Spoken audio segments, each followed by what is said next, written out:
사랑합니다, 행복님. 오늘도 찾아주셔서 감사합니다. 여러분도 혹시 이런 사람 한 번쯤 만나보셨나요?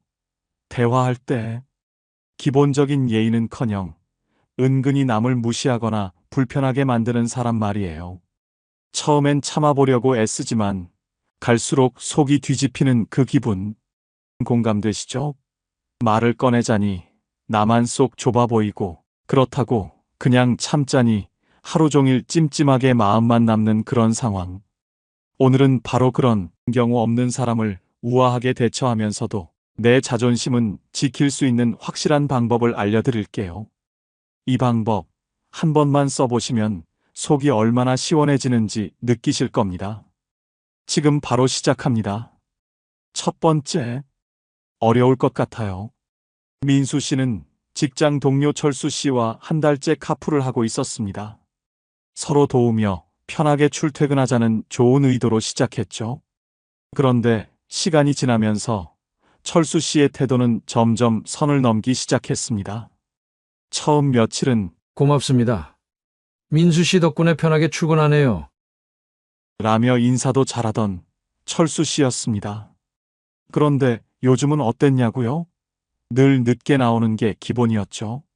한 번은 민수 씨가 약속 시간에 맞춰 도착했는데 철수 씨는 창문을 열더니 태연하게 말했습니다. 5분만 기다려줘요. 아직 커피 안 내려졌네요. 민수 씨는 차 안에서 기다리며 내가 왜 이러고 있나? 싶었지만 어찌됐든 참았습니다. 그런데 차에 타서도 더 가관이었습니다. 핸드폰만 들여다보던 철수 씨는 이 길 말고 다른 길로 가죠. 여기가 더 빨라요. 라며 운전까지 간섭했습니다. 결정적인 사건은 퇴근길에 벌어졌습니다. 철수 씨가 차에서 내리면서 이렇게 말했죠. 민수 씨, 내일 퇴근할 때 회사 앞 편의점에서 좀 기다려줘요. 제가 볼 일이 있어서 좀 늦을 거예요. 그 말을 듣는 순간 민수 씨는 더 이상 참을 수 없었습니다. 이게 무슨 경우야? 그날 밤 민수 씨는 침대에 누워 곰곰이 생각했습니다. 직접 말하자니 감정적으로 보일 수 있고 참기에는 더는 못 견디겠고, 결국 민수 씨는 카톡을 열고 짧지만 명확한 메시지를 보냈습니다. 철수 씨. 제가 요즘 출퇴근 일정이 바빠서 카풀을 계속하기가 어려울 것 같아요. 내일부터는 각자 출근하는 게 좋을 것 같습니다. 짧은 한마디였지만 민수 씨의 의지가 분명히 담긴 메시지였습니다. 철수 씨는 곧 그렇군요. 알겠습니다. 그동안 감사했어요. 라는 답장을 보냈습니다. 민수 씨는 그제야 속이 시원해지는 걸 느꼈습니다. 왜 이렇게 참으면서 불편했을까? 싶었지만 이제라도 경계를 세운 자신이 대견했죠. 어려울 것 같아요라는 표현은 상대방을 직접적으로 비난하지 않으면서도 자신의 경계를 명확히 드러내는 전략적인 말입니다. 이 말은 더 이상 이 상황을 받아들일 수 없다 라는 신호를 전달하되 공격적으로 들리지 않아 상대의 방어적 반응을 줄여줍니다. 심리학적으로 이는 긍정적 경계 설정의 대표적인 사례로 상대방이 자신의 태도를 돌아보게 만들면서도 관계를 완전히 단절하지 않는 여지를 남깁니다. 다산 정약용은 이렇게 말했습니다. 사람은 자기 욕심을 채우기에 급급할 때 남의 배려를 당연히 여기게 된다. 이 말처럼 상대방의 잘못된 태도를 바로잡는 것은 단순히 나를 위한 일이 아닙니다. 나를 지키는 동시에 관계를 건강하게 만드는 첫걸음이기도 합니다. 때로는 관계를 지키는 것보다 나를 지키는 것이 더 중요할 때가 있습니다. 불편한 상황에서도 단호히 말할 용기를 내는 것. 그것이 곧 나를 존중하는 길이죠. 여러분도 혹시 비슷한 고민을 하고 계신가요? 오늘은 내 마음을 먼저 들여다보세요. 여러분의 용기가 관계를 새롭게 변화시킬 겁니다. 두 번째, 너무 개인적인 질문이라 말하기가 조심스러워요. 민정 씨는 아이를 유치원에 보내면서 동네 엄마들과 자연스럽게 알게 되었습니다. 처음에는 가벼운 안부와 아이들 이야기를 나누는 정도였죠. 그런데 친해질수록 대화가 점점 이상한 방향으로 흘러가기 시작했습니다. 어느 날 엄마들 모임에서 한 엄마가 갑자기 민정 씨에게 물었습니다. 민정 씨 남편은 어디 다니신다 그랬죠? 연봉이 꽤 되겠어요. 맞죠? 민정 씨는 당황했지만 웃으며 넘겼습니다. 그런데 다른 엄마도 덩달아 끼어들었습니다. 요즘 집값이 많이 올랐던데 집은 남편이 사셨나 봐요? 대출 얼마나 남았어요? 질문은 끝도 없었습니다. 남편 직업부터 연봉, 심지어 가정 경제 상황까지 쏟아지는 개인적인 질문에 민정 씨는 얼굴이 화끈거렸습니다. 평소에는 유쾌한 엄마들이었지만 오늘따라 그 질문들이 선을 훌쩍 넘어버린 겁니다. 모임이 끝날 때쯤 민정 씨는 가볍게 웃으며 말했습니다. 다들 궁금해하시는 건 알겠는데 그건 너무 개인적인 질문이라 말하기가 조금 조심스러워요. 서로 예쁜 얘기만 나누는 게 좋지 않을까요? 분위기는 순간 조용해졌지만 모두가 웃으며 아, 그렇죠. 맞아요. 라고 말했습니다. 그 한마디로 민정 씨는 불편한 질문을 단호히 차단하면서도 모임의 분위기를 해치지 않을 수 있었습니다. 너무 개인적인 질문이라 말하기가 조심스러워요. 이 한마디는 경계를 세우는 완벽한 사례입니다. 상대방에게 여기가 선입니다 라는 메시지를 전달하면서도 공격적으로 들리지 않도록 부드럽게 표현했습니다. 심리학적으로 이는 정보 경계 설정 이론에 근거합니다. 친밀한 관계에서도 적정한 정보 노출의 경계를 지키는 것이 관계의 건강성을 유지하는 핵심입니다. 특히 조심스러워요라는 표현은 상대방의 질문을 정면으로 거부하기보다는 배려를 담아 불쾌함을 완곡히 전달함으로써 방어적인 반응을 줄여줍니다. 이는 상대가 자신의 행동을 돌아보게 만드는 효과적인 방법이기도 합니다. 퇴계 이황은 이렇게 말했습니다. 말에는 선이 있고 그 선을 넘으면 다툼이 생긴다. 이 명언처럼 말에도 경계가 필요하며 그 선을 지킬 때 관계는 평화로울 수 있습니다. 사람 사이의 관계가 깊어질수록 말에는 더 큰 신중함이 필요합니다. 때로는 거리를 좁히려는 마음이 상대방에게 불편함이 될 수 있음을 우리는 잊곤 하죠. 하지만 민정 씨처럼 부드럽고 단호한 한마디로 경계를 세운다면 나를 지키면서도 관계를 더 건강하게 만들 수 있습니다. 여러분도 혹시 비슷한 상황에 처해 있다면 오늘은 나의 마음을 먼저 살피고 용기 있게 경계를 만들어 보세요. 그 순간 진정으로 존중받는 관계가 시작될 겁니다. 세 번째, 조금 부드럽게 표현해 주시면 좋겠어요.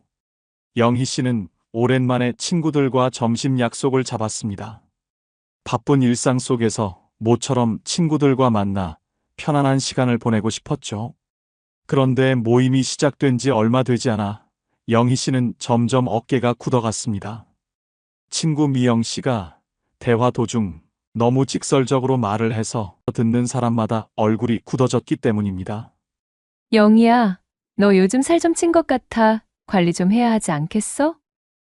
아니, 너 그 머리 왜 했어? 안 어울리는 것 같은데?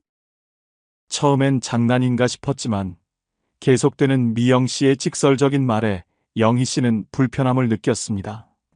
친구들과의 즐거운 시간이 미영 씨의 한마디 한마디에 묘하게 어색해졌습니다.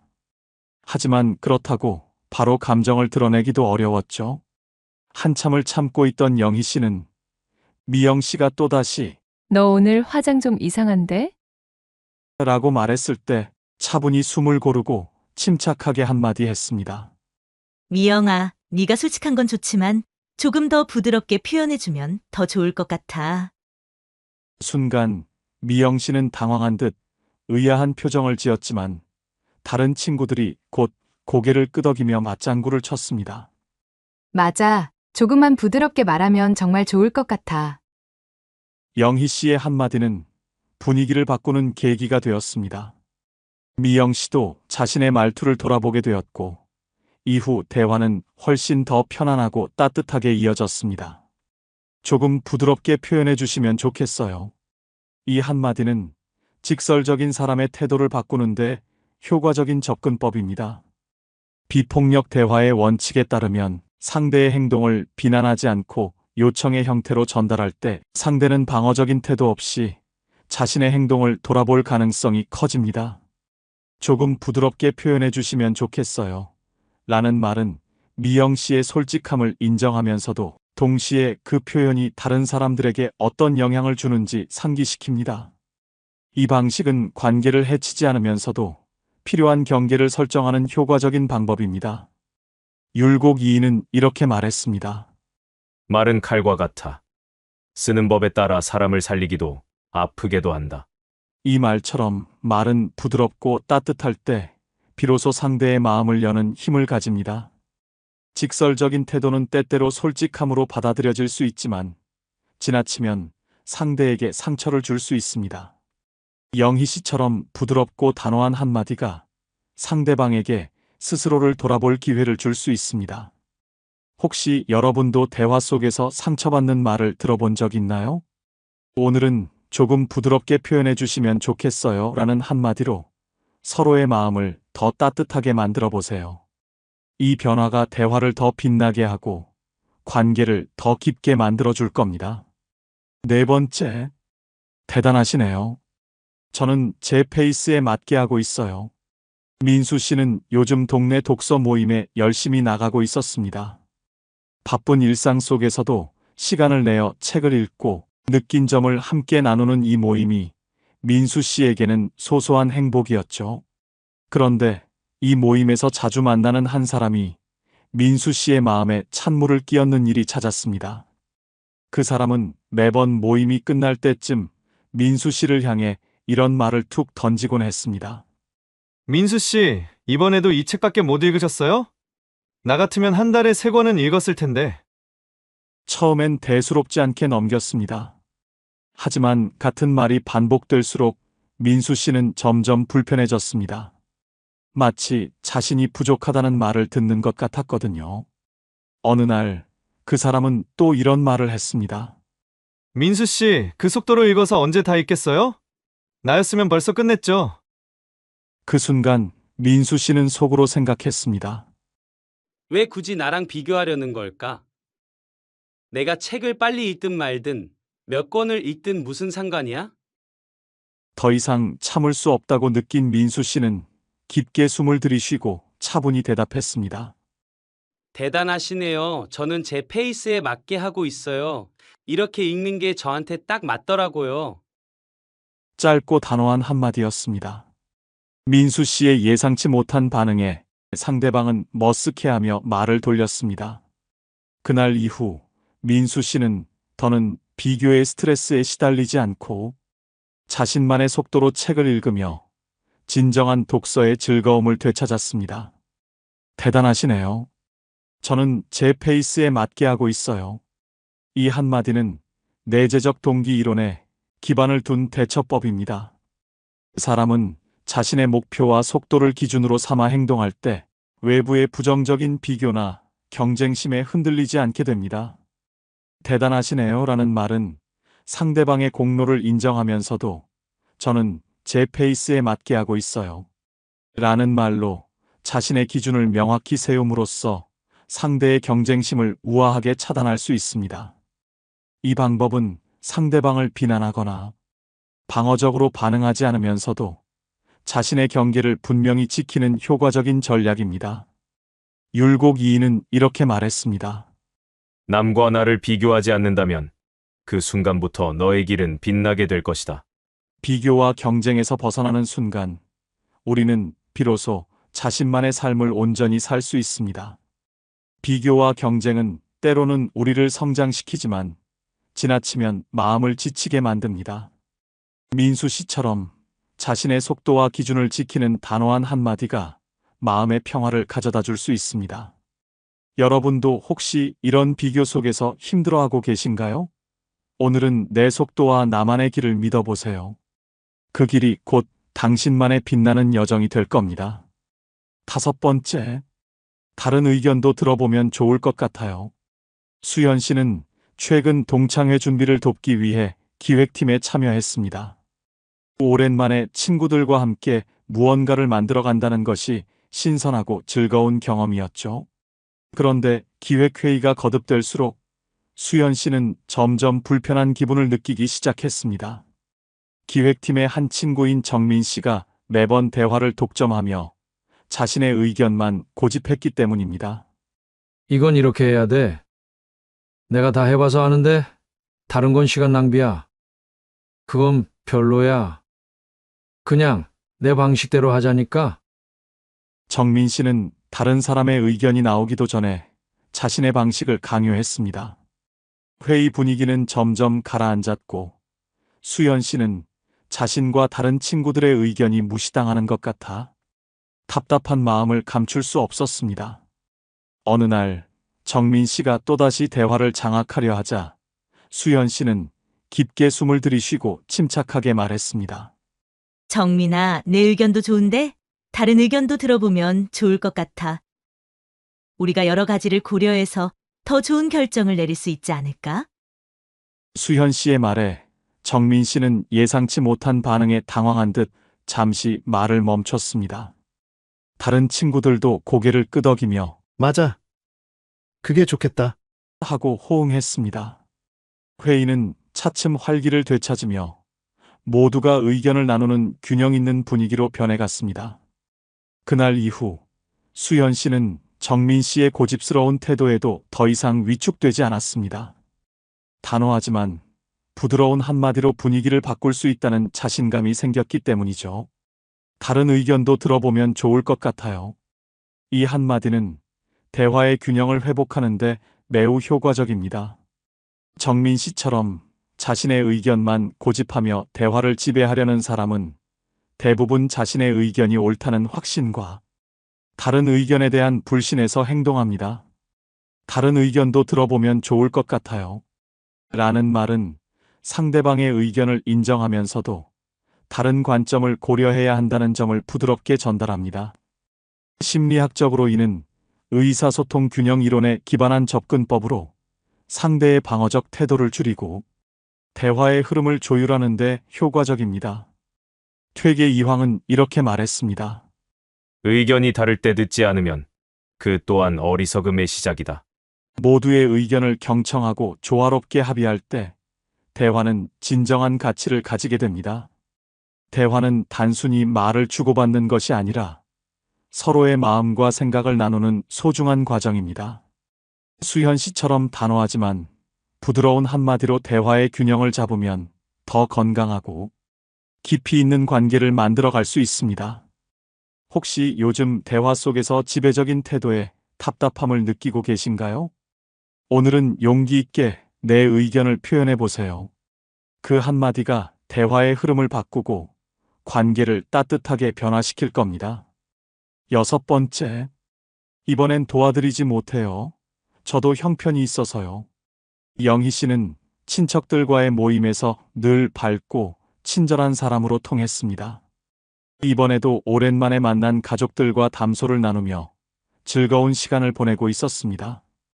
그런데 모임이 끝나갈 무렵 삼촌이 슬며시 다가와 이런 말을 꺼냈습니다. 영희야, 너 요즘 잘 나간다며? 남편도 직장 좋고 형편도 괜찮잖아. 이번에 내가 좀 힘든데 도와주면 큰 은혜로 할게.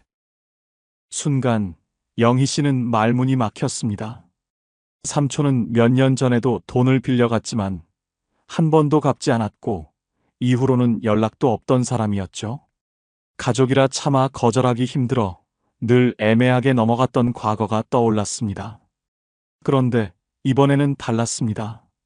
한두 번이 아니라는 생각에 영희 씨는 단호히 결심했습니다. 영희 씨는 차분한 목소리로 삼촌에게 말했습니다. 삼촌, 정말 힘드신 건 알겠지만 이번엔 도와드리지 못할 것 같아요. 저도 형편이 있어서요. 삼촌이 스스로 해결하실 수 있을 거라고 믿어요.